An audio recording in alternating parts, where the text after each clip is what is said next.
এই জায়গাটা একটু দেখেন, আমরা এখানে কই যাচ্ছি? অনেকে বলে পাহাড়ে কেন যাই, পাহাড়ে গিয়ে কি লাভ? আসলে সবাই সব কিছু বুঝে না।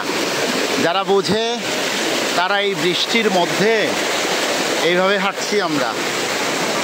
এবং আজকের এই ট্যুরে যারা মিস করলো তারা একটা বিশাল একটা মিস করলো, বুঝছেন? আজকে ট্যুরটা যে কি একটা হচ্ছে আমি বুঝি না।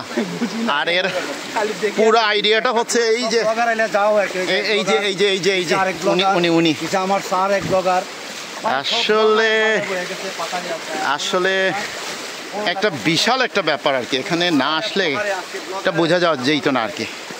কি একটা অবস্থা ভাই, যেন এর আগে আসছি দুইটা ঝর্ণা দেখেই গেছি, আজকে মনে হচ্ছে যেন শুধু ঝর্ণা আর ঝর্ণা। এটা বিশাল একটা ব্যাপার, বিশাল একটা ব্যাপার। তবে সবচেয়ে বড় যে কথাটা হচ্ছে এটা, আজকের এই টিমে অনেক জায়গার লোক।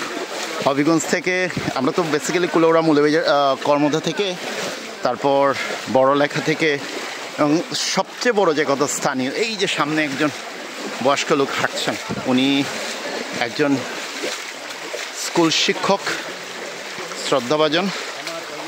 ওনার এনার্জির কাছে আমরা কিছুই না, কিছুই না। এই অবস্থা, এই অবস্থা। আসলে রাস্তাটা খুব পিচ্ছিল, পানি তো পানির নিচে কিছু দেখা যায় না, পাথর আর পাথরের উপরে শেওলা, পিচ্ছিল, যার কারণে কিছু দেখা যায় না। আর সব মিলাইয়া এই পর্যন্ত যা দেখছি, মানে দিলটা একদম খুশ হয়ে গেছে। দিল গার্ডেন গার্ডেন হয়ে গেছে। না না না স্যার, না স্যার, আরে না, আরে না।